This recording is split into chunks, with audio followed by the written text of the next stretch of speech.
right. Okay, perfect. Well, good morning, everyone, and I really appreciate you joining us today. We may have a few more jump in, but like Tara was saying, she is our education coordinator, but also a producer with her husband Josh, and they are going to be speaking about soil health on leased land today. This is the third webinar in a Winter Forage series that we've been putting on through our organization. And as y'all know, this is being recorded and will be saved on our YouTube page. So if you want to go back and listen to it again, if there's just too much information to absorb right now, you can always reference back. And so while they're speaking, they may pause for questions, but if you have immediate questions, please feel free to put those in the chat. And we will be doing a t-shirt drawing at the end. So about 5 till the hour, we'll have a drawing for someone to win one of our t-shirts. But yeah, I think that's kind of the whole spiel. And Tara and Josh, please give your introduction and then just feel free to get started. Thank you much. My name is Tara, like she said, and this is my husband Josh. And we have been farming on, we started on about 50 acres of leased land, started our farm in 2016 and our farming operation that way. And then we actually just this year in 2022 bought a little 25-acre farm. So that's our first official farm that we've owned, and we've been thrilled to have that and be able to have a home base. But our other lease land, we've expanded. We lost the first 50 that we started on. They wanted to plant pine trees instead. And we moved over to, ended up gaining 4 different leases, which was a huge blessing for us, but it also comes with some struggles.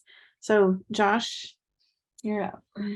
Well, the first place we started with was 50-acre lease, and it was kind of a sublease deal to another friend of ours, and it was good. It needed a lot of fencing. The perimeter was not fenced hardly at all, or it was, and it hadn't been taken care of, and who knows how long, 20 years, I guess. So all the fences, we had to pretty much completely refence the perimeter, and then any cross fences we had. There ended up being 2 pastures that were available with woods lines and stuff like that. But it needed some help.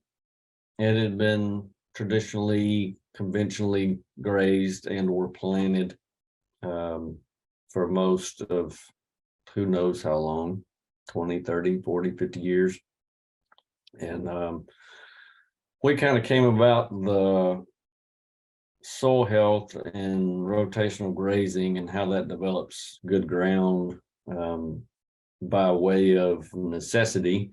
We, like Tara said, we started off with 1 cow in 2016, and within 3 years we were already maxed out on the amount of acres we had, and at the end, before we did lose the lease because of timber, wanting to plant timber, we were grazing approximately 40 to 45 head on that 52 acres.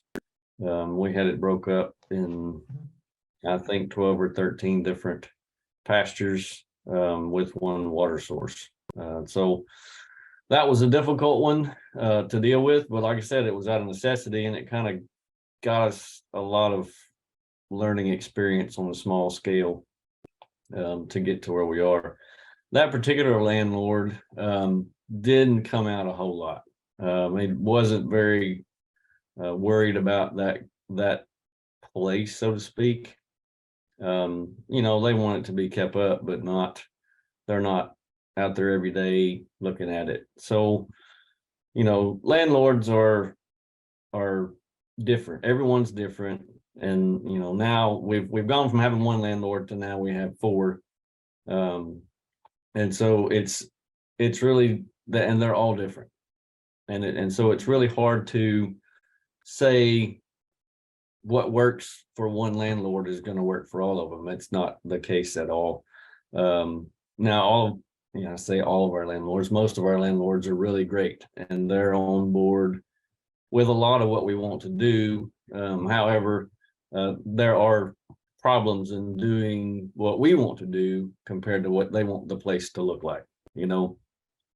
Part of that deal is some landlords, they want their place to look like a golf course. They want it to be clipped and pretty and no tall grass. And one lady called me one day and said she lost her dog in the grass, could not find her dog in the grass. And so not real sure what that was about, but that was an interesting phone call. But we have others that are super awesome and they're on board with doing some cross fencing. They're so one place is already cross fenced and it's working really well for us. And that landlord is awesome and he understands more of a tall grazing. He understands a lot more about the soil health, which is what we're trying to do on all of our places. But it's difficult with some landlords, whereas others it's more easy. And so the reality of it is that you really need to be able to know what you're talking about when you talk to them, or when you're going to lease a place, and be able to describe and what you want to do as opposed to what's there already. And so we really try to do that. And you know, most people that want to lease land, they'll want to interview you, but at the same time, you really need to interview them as well to see if what your operation is going to do is going to fit their personality, kind of for what they want their place to look like. Because you know, they either live there or it's family land. Some people don't want to open a lot of gates. Some people don't mind, you know, especially if you can make a lane where they can drive their little side by side down or whatever to go look at their place or get to their hunting stand or whatever. And so I guess, you know, the biggest part is, in order to make it work, you really have to do what's going to be best for them, even though it may be a little more work on your part to make those lanes or to make things available to them that they want as far as their land goes. But you really need to really communicate with your landlords as far as the lease land goes, on what your expectations are for the place and what their expectations are for the place. Because if there's no communication there, then somebody's not going to be happy, whether it's you because the landlord's always griping about how tall the grass is, or you know, why are you doing the things that you're doing in order to feed your cows when my grandpa did it for 50 years this other way? And you know, and so it's all a matter of education and open communication between you and said landlord. I don't know, I lost my. And as we go along, I did interviews for one of our landlords. I interviewed him yesterday, and also have notes from another landlord who are a person who's considering leasing their land out, and some concerns that they have. And these two are pretty unique in that they understand soil health and they understand the importance of that. And I was also going to later on in the discussion talk about what some of our other leases have said. And it's obvious they've had some bad experiences and things that they didn't want that were pretty much on their lease agreement. So some things that I can tell you for sure that they don't want to see is dead cows. And some of them want to see overgrazed pasture because that means their grass is short, but most of them don't. They don't want to see skinny cows. What they do want to see is grassy fields and pretty fields that they can look across off their back porch. You know, they don't want a full width fence. They don't want their neighbors to be calling them because the cows are out because the fence is down. And they don't want to see fence down in the middle of the pasture if you have it subdivided with polywire or however you've got your rotational grazing set up. They they do like to see baby calves. And so, you know, if you've got a big place, you might want to make sure that they get around close to where they can see them pretty regular, because they do love to see pretty baby calves. Most landlords, especially the women landlords, they love baby calves. So that's an important part to them.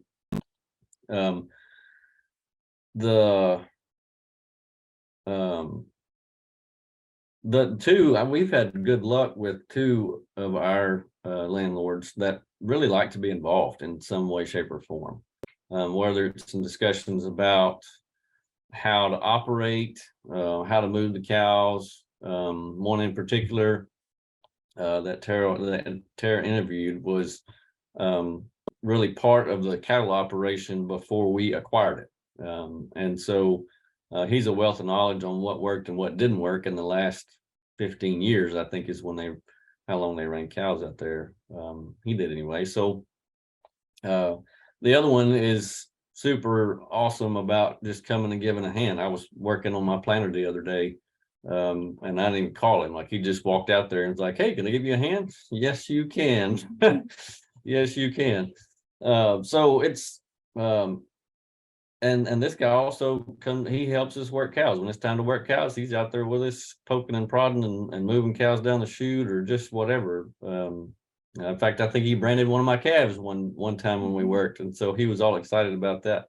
And so allowing your landlords to have a hand in what's going on out there, it seems to be helpful in keeping them happy, because in essence, like Tara said, we own 25 acres and we just acquired that this year. Before that, we lived on 5 acres and we were still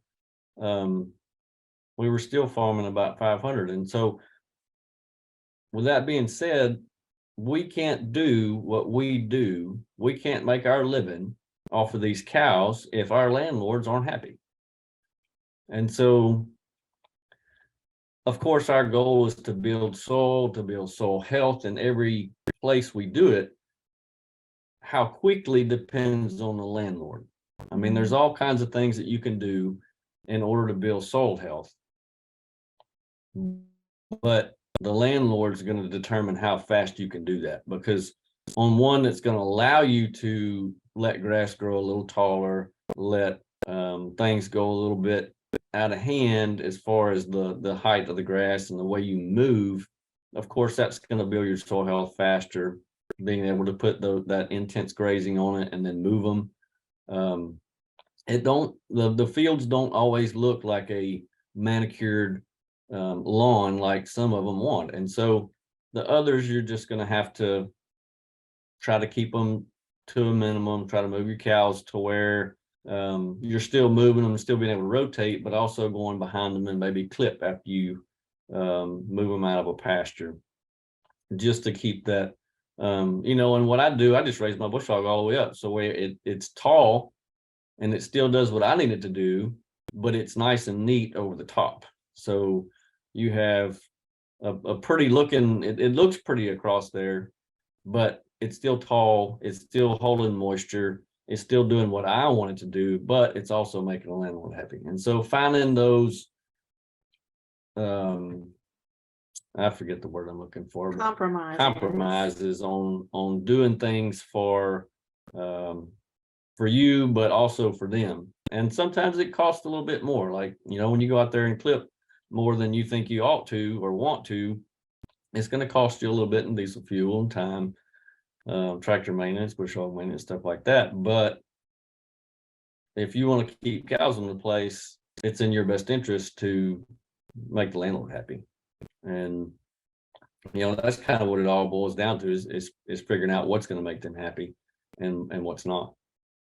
I want to add a little bit to that. We've got one place that you can see from the drive. You can see just kind of the front pastures, and another place, also another lease, that has the pastures that are closest to the landlord's house. And so we do try to focus on those as far as clipping those first and putting the baby calves there, and what we're considering for the first one I talked about you can go over a hill and not, this is the one that they want to see open pastures. They really don't like electric fence and the look of it. So what we're talking about doing right now is maybe going over the hill and starting to divide that direction. And that way the fence can't be seen from the road. I wish there were green step-in posts. That would be an amazing add-on to where they would kind of be camouflaged and you wouldn't be able to see them as much. The black ones work okay. So we do try to do, it's just little details like that of trying to camouflage and make it look good as much as possible, because looks are a pretty common theme with all of our landlords, that they want it to look good across the board. Are there any questions at this point? Josh does have more to talk about.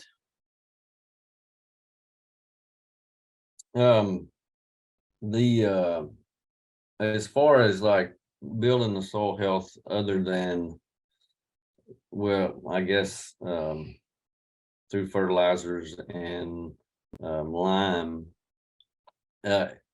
it's a tough deal, especially right now as high as everything is. And so when you're talking about lease land, you really gotta get a feel for your landowners about how long this deal might last. We have some places that our leases are 1 year long, and it's kind of a year by year deal. Now, one of them is you have a 1 year lease, but I expect that you're going to be here for 20 years.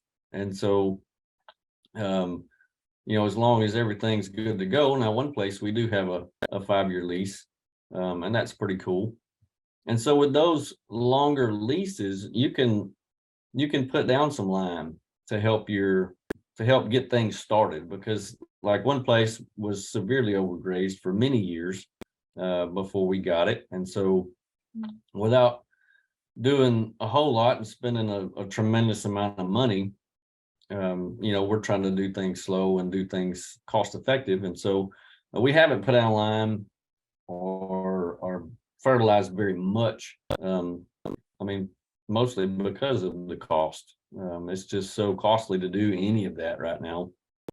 Lime is probably the best thing you can do, other than a little dab of fertilizer for your winter forages. But you can do the pelleted lime, which is only good for about 6 months or so, I hear. And the ag lime it takes 6 months to do. So if you didn't already put out lime back in the summer, you're not going to get that bump you need from the lime in the spring. So it's hard. It's a balanced game when it comes to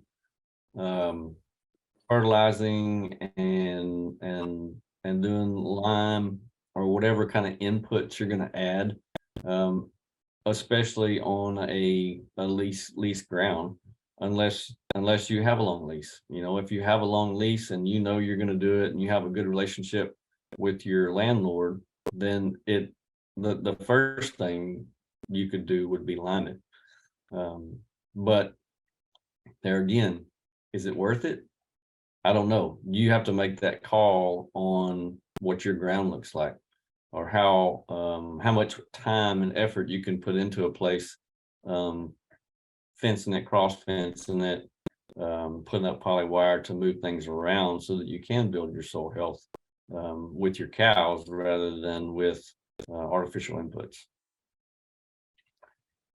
Yeah, and one huge part of all of this is education, which is one part that we're so thankful that there are some resources. In Louisiana, we're a little behind, it feels like, on knowing about soil health and soil health practices, and especially our landlords and a lot of other producers in our areas are not familiar with soil health and the benefits of that for your grazing and for your cattle.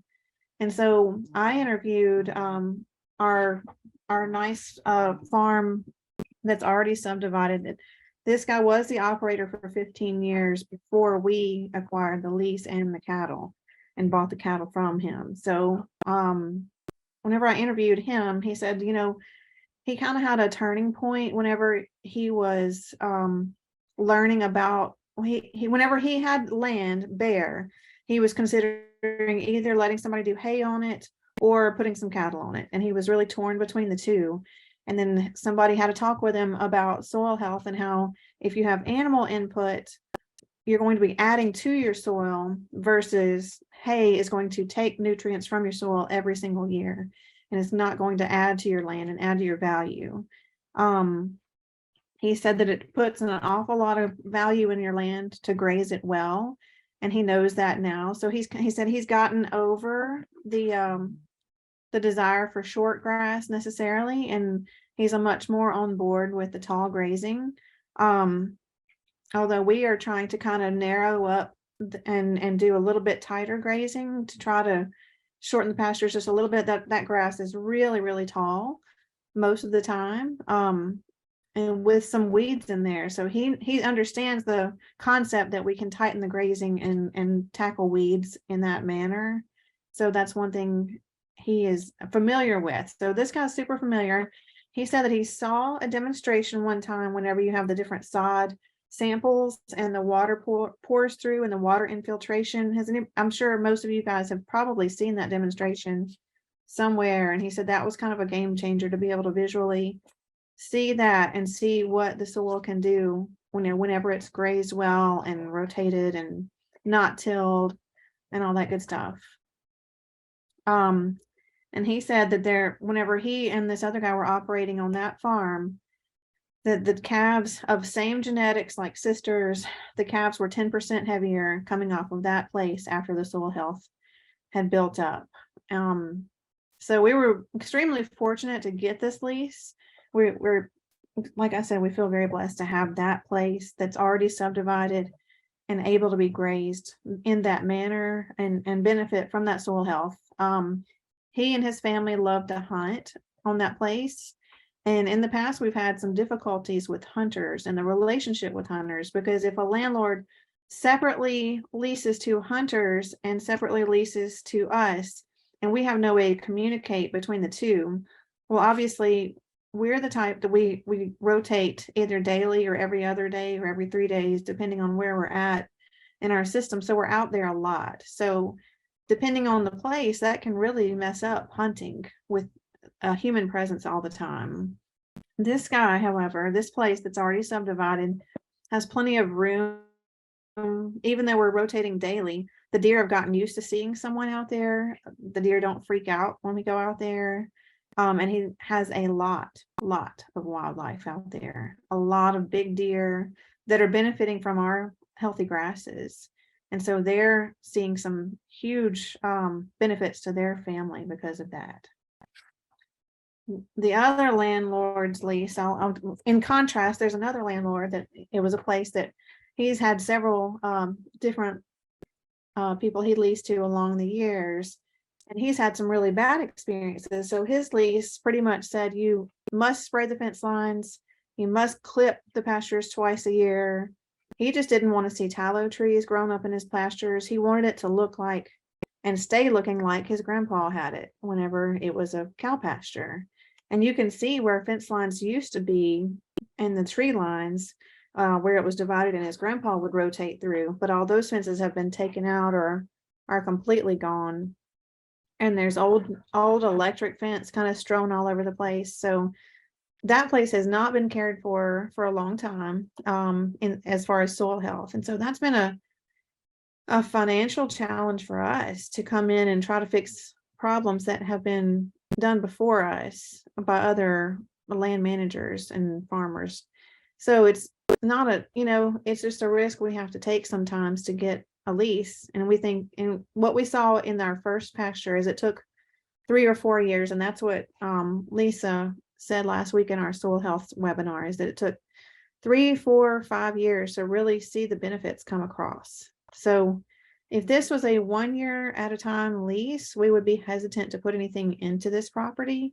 But this is luckily the one that we have a 5-year lease on. So we're kind of willing to put some time and effort into that one.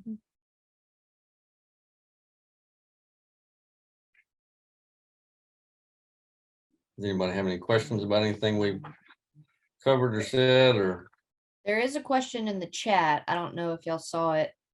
And then Dave just unmuted, so he might have a follow-up question. Yeah, I have no idea how to do chat, do any of this stuff. So just bear with me. So if it's all right, can I speak now or do I have to wait? Go ahead. Okay. Yes, tell me what you all do. It's very interesting, your stories about leasing land from people.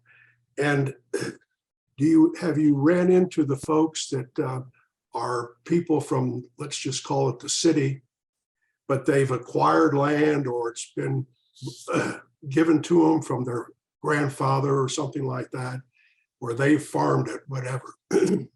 And so when you go there to lease the land and they tell you that they've never been on it much or done anything like that, but then before you're done with the conversation, they start telling you what you need to do. How do you deal with that, with people that you know are not knowledgeable in what you're talking about, soil health, or even what you're doing in your farming operation?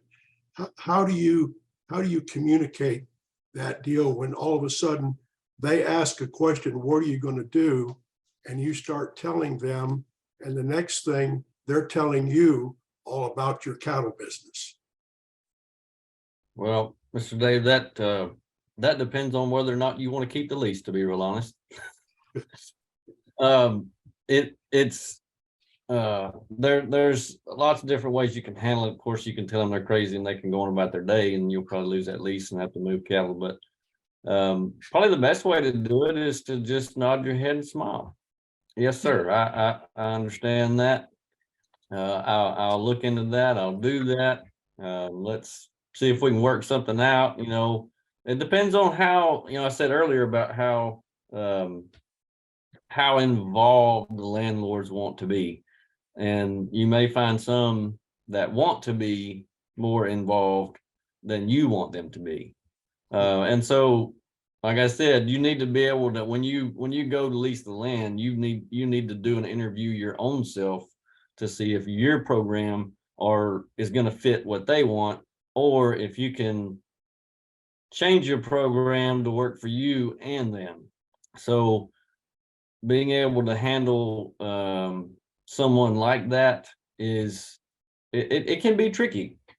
It can be really tricky because, all they know is what their granddaddy did, and they went out there twice a year and helped them work cows or whatever. Maybe they hunted out there and saw their granddaddy's cows were fat and nice and pretty, and the pastures were clipped and neat because they only went out there in the wintertime to hunt or whatever. And so that's kind of what they expect to see.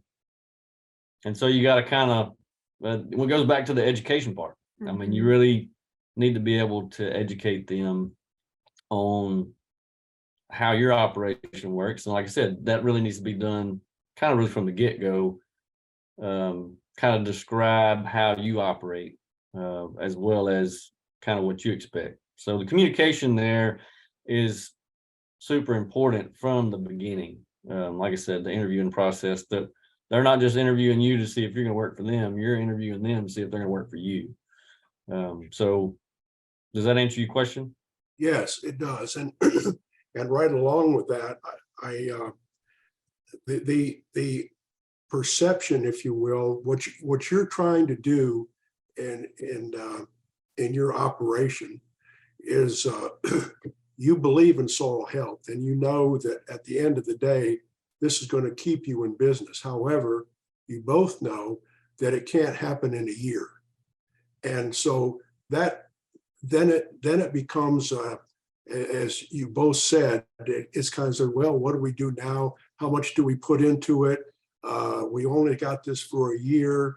And so what we really want to do is we want to plant some cover crops or something like this, but we know that may be an issue. Those things are, for lack of a better word, I would guess those things are challenging. Very much so. It's always a challenge to figure out what you can do with a place in a year. I mean, year-to-year leases are difficult to deal with unless you do have that relationship with your landlord that is in good shape. Because when they don't, when they're not really caring for you and you're not really caring for them, and y'all are just kind of getting along because somehow y'all figured out that it's okay, it can be difficult. And then you don't never know when they're going to have a bad day and say, you know what, you can get all your stuff and leave here. and then you're looking for another lease, or you're loading up cows and sending them to sale barn, which is never at the right time. It's usually in the winter when nobody wants them, and you get 10 or 20 cents a pound for them, which is terrible. Well, and we found that really an ounce of prevention is worth a pound of cure. So communication is huge. We try to do at least when we pay our rent, we go in and try to do a yearly checkup with them in person, sit down and visit what's working, what's not, what are some things you want to see us do better. Can we ask you about, could we move this fence over, or could we, are you okay with doing this? We try to just really keep them in the loop. They want to be in the loop of what's going on for the most part as well. And they especially, they just want things to look nice and be working and not get calls from the neighbors. So really just prevention, making sure your perimeter fences. Our next question from Justin says, you mentioned camouflaging the fencing in with the land for looks. How do you reiterate to those landlords that while you're trying to make it look pretty, the cows still need to be able to see the fence posts and etc., so they don't run through it? So Justin, our perimeter fences are actually all barbed wire, I think, except field fence. Fence. Yeah. So our perimeter around all of our places are a hard fence.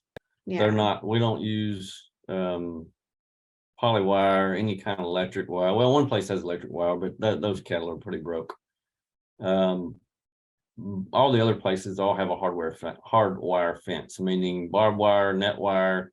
It's usually 5 strands of barbed wire, and the net wires usually has 2 strands on top of that. So all of our perimeter fencing is a hard fence. So we don't use the electric poly wire for a perimeter fence to keep that from happening, as far as getting out to neighbors and getting on the road.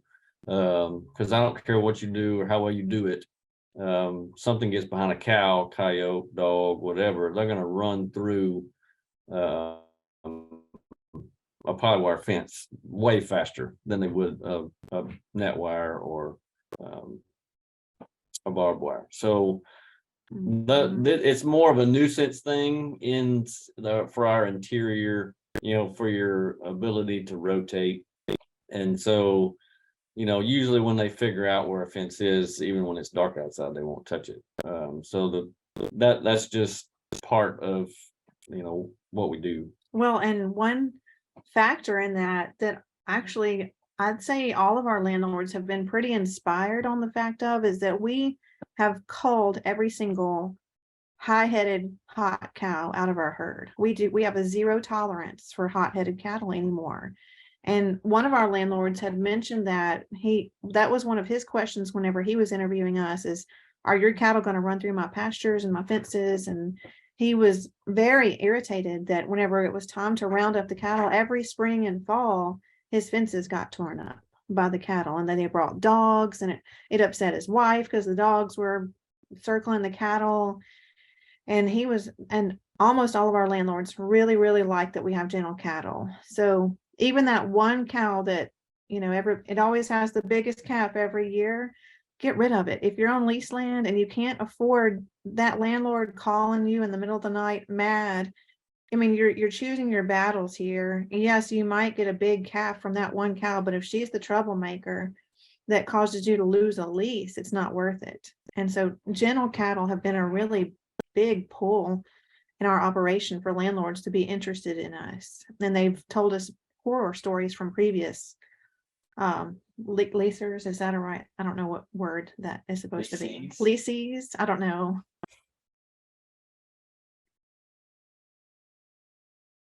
I hope we answered your question, Justin, about that. Any other questions? I've got a question.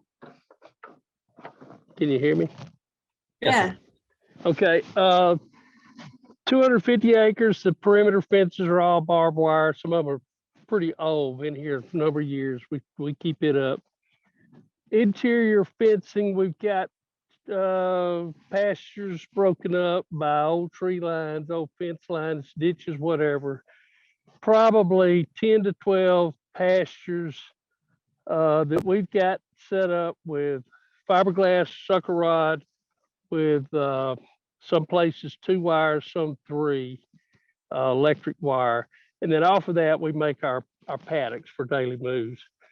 How do you write in your contract that all that interior fencing that's 2 wire and 3 wire, 3-year lease, we're fixed to go into our second term with these folks. They've been great to work with. I think we're the best stewards that they've ever had out here. But I noticed in the lease, it said, you know, that if we leave or they sell the place, that we can take the electric wire, but they don't say anything about fence. I don't want to raise a red flag. Do you have anything in your leases about interior electric fence that you install and that it's your property, and if you leave, it goes with you? I think most, I don't know that any of that is in our leases. But most, I guess you could always put in there that anything that's temporary, which would be any electric fence, 2 wire or 3 wire, depending on what kind of wire. Are you talking about poly wire? Are you talking about high tensile? High 2 and tensile 3? in there. Well, I guess the reason the question came up is rereading this lease again to sign up for another term. There's a clause in there that says any improvements made will be the property of the landowner. And I'm just trying to cover my bases. Water structures, everything for us is temporary that we've got. We can move water carts. We got all of our water is portable, and they've got like 4 ponds, but all that is portable on skids or in totes that we can pump water out of ponds to keep the cows out of ponds. I guess, yes, the question was all the interior fencing that we put up is high tensile on fiberglass posts. you know, I didn't catch your name, but that's a really, to me, that's a really easy 1-word answer in your contract is to add the word temporary or permanent in front of that clause. And that's Well, really, and and that's what I plan to do. And I plan to put even to extend it to say any fiberglass, well, post, or I just got to include the word post because they said something about, you know, electric fencing, but the wire, they specifically said wire. I want to make sure I'm including the post because wire, I don't care about the wire. Wire is cheap, but the time and the effort to put in all the posts, that's what I want to go with me if we get bumped off the lease because land gets sold.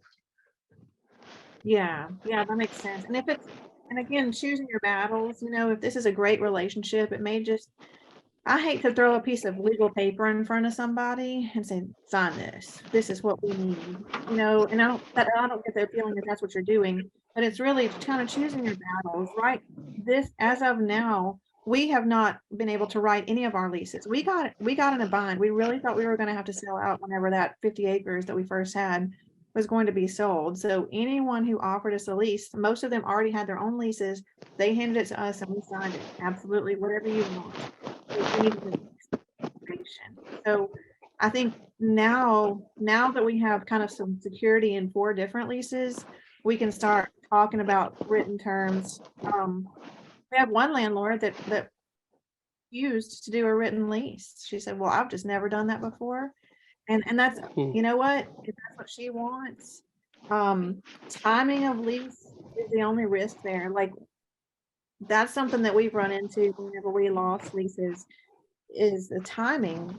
Obviously, right now, all of us are planting ryegrass, and we're putting thousands of dollars into ryegrass on these leases. So if they were to come December, January, right in the ryegrass is this low and say, you're done, you're out. That doesn't work at all. Yep. That's a lot of investment wasted. And so it's just really, you know, going forward, if and when we get to write our own leases, we would probably contract leases around August or September to where we can kind of avoid that kind of stuff. So I would just say, and to answer your question again, you know, a lot of verbal communication first before putting it in writing would be Yeah. my thing. But I really think temporary and permanent could just easily, would very clearly, anything that can be removed will be removed. Yep. Yep. Okay. Thank you. Justin was asking, how do you show the landlord you rent from those soil health benefits with your grazing? Well, the best thing you can do is take them, if they'll meet you somewhere, take them to a place that you've managed.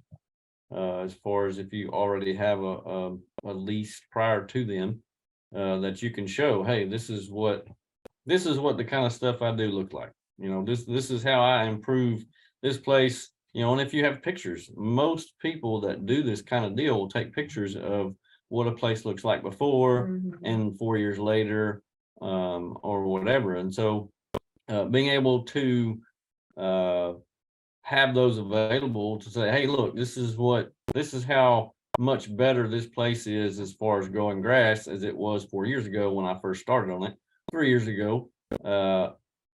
However long that you have available to show them.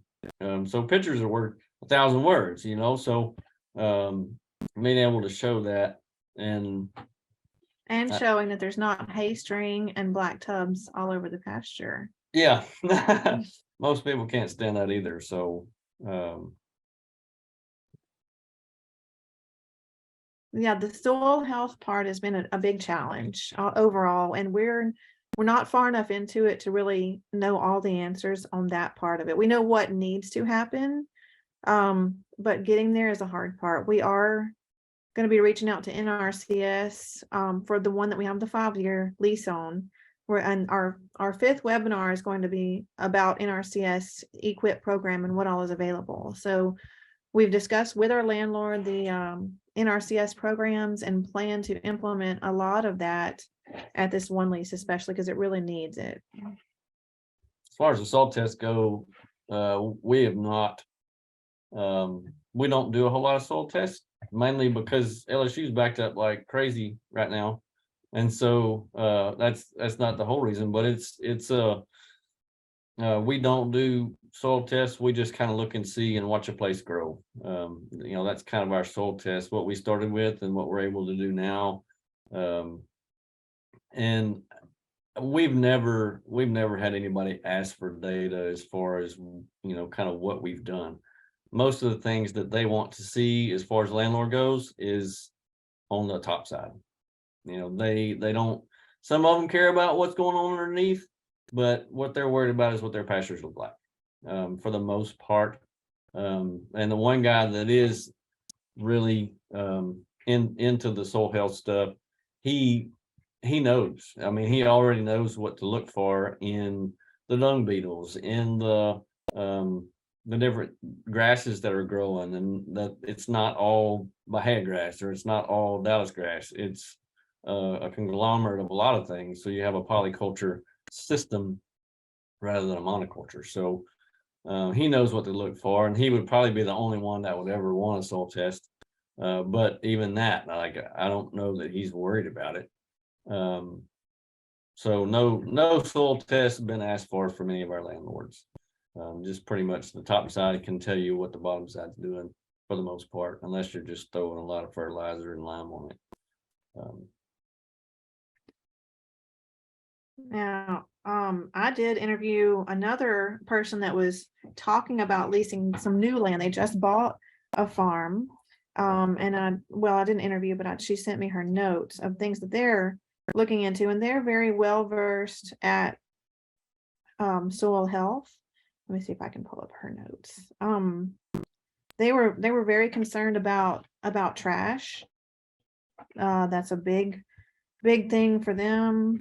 So anybody that's been feeding silage, baleage hay, and just left, I got one place that they just put the hay out there, just cut the silage wrap at the ends of the bale and then just left it out there, and the cows ate it all. And so there's tons of, I've got it caught up in my clipper a bunch of times, people just leaving trash everywhere. And like she said earlier about the tubs and leaving stuff all over the place is super important. Of course, you know, we try to make sure if we're going to feed hay that we're going to take that wrap off, because I want what's left to be able to soak into the ground to improve soil health, right? Leaving the wrap out there is just ruining it because it's just covering up everything.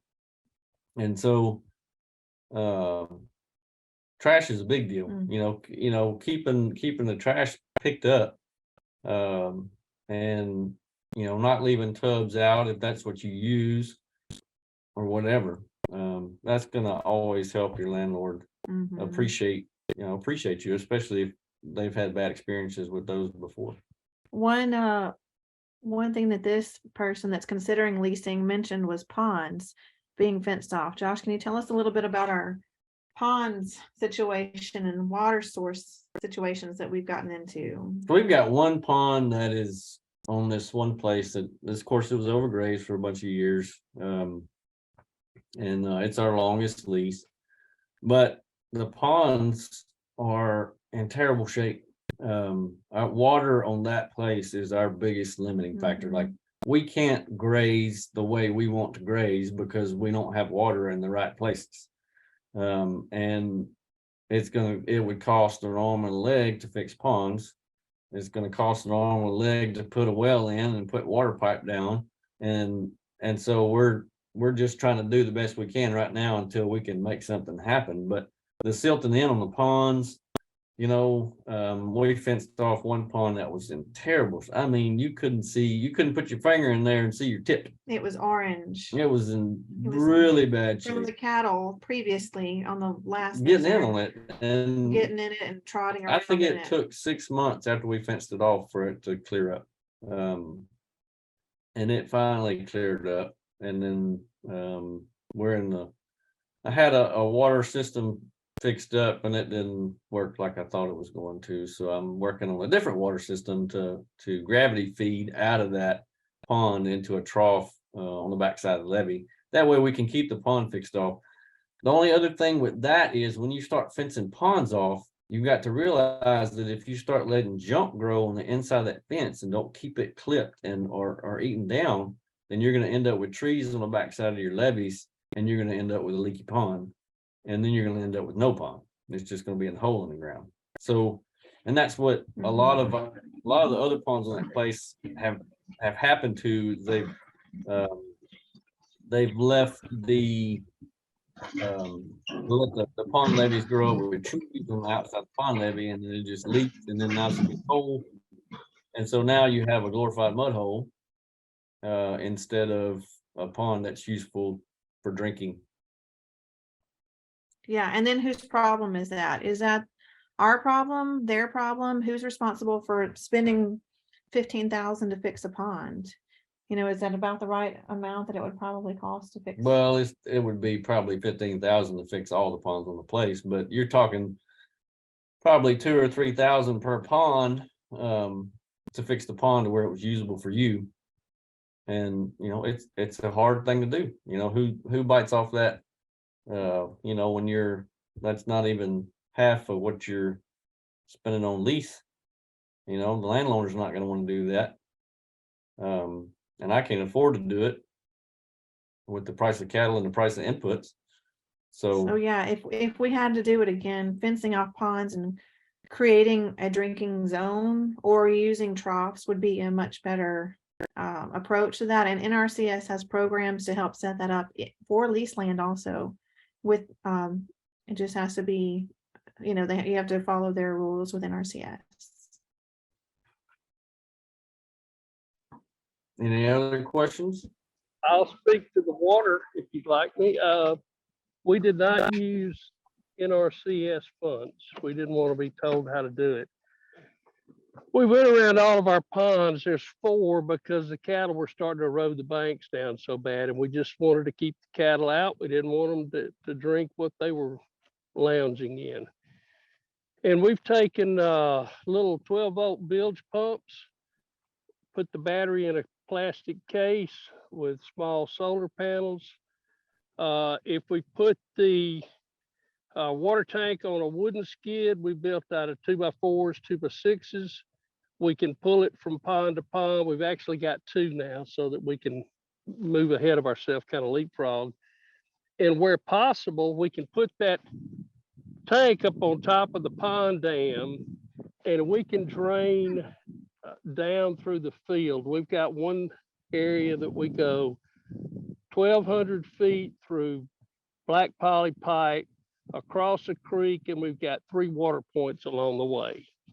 And it's for what it does, and has allowed us to get access to those pastures that the previous folks never grazed.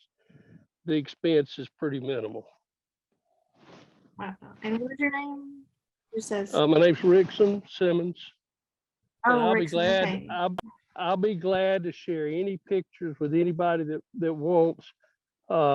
The sump pumps also drain the water back into the lake so that if it gets really cold, I'm a little further north in central Mississippi. If it gets a little cold down in the teens, where the black pipe won't burst, it'll freeze, but it won't burst. But fittings can burst. So we can drain that tank. The water drains back into the pond to the pump. And then the next morning, when we come back out, we can flip the switch, turn it back on, and fill everything up and go again. We've set one of them up. The latest one we did, we've actually pumping into a 265-gallon tote, and we're using a 12-volt well pump. It's a lot. It pumps less volume, but the amperage draw is way less. That thing can pump all night long and it won't run the battery down. So that's really made a difference for us. So we leapfrog. We go from the pond into either a 250 or 150 gallon tank or a 250 gallon tote, and then we'll gravity feed downhill into a 300 gallon water tank. It's on a float, so when it needs water, the float opens, it drains from either our other tank. So everything's hooked up on float, so it's on demand. When it needs water, water flows. When it fills up, it cuts off. So this will allow us to gravity feed in a downhill situation, but some places the cattle are uphill from the pond, and we can put our water cart and they can drink straight from the water cart. So it's been a good thing for us. Sure. You may be a webinar in the future, Rickson. No, but I will be glad to send any videos or pictures. That would be wonderful.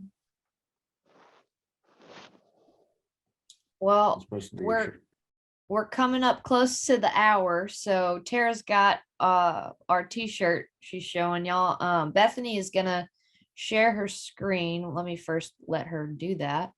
Bethany's gonna share her screen, and we're gonna do a drawing for a free t-shirt.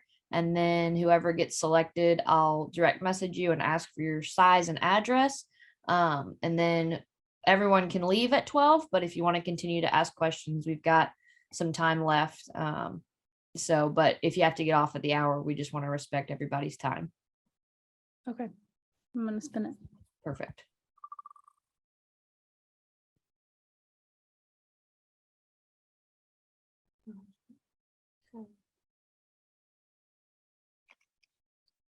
Congratulations, Luke.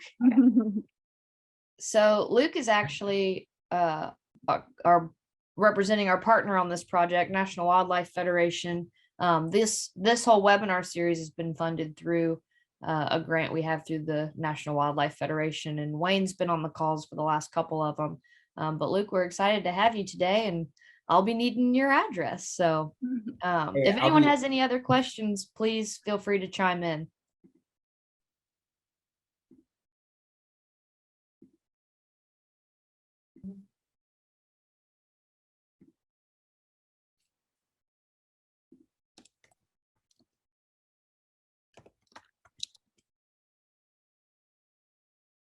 Okay, well, thank y'all for joining us today. We'll be sitting on for just a few more minutes as people leave if you want to have another conversation, but we really appreciate y'all taking your time. We will have another webinar at the same time next week on how and when to graze winter forages. And that's going to be, our speakers will be Wedge Barth and Dr. Pat Bagley, who's a professor at Southern University, and they've been working on a project together. And we had a field day out there a few weeks ago, but we're really excited to have both of those guys on next week. So again, this is recorded. You can watch it on our YouTube page. It'll be up this afternoon.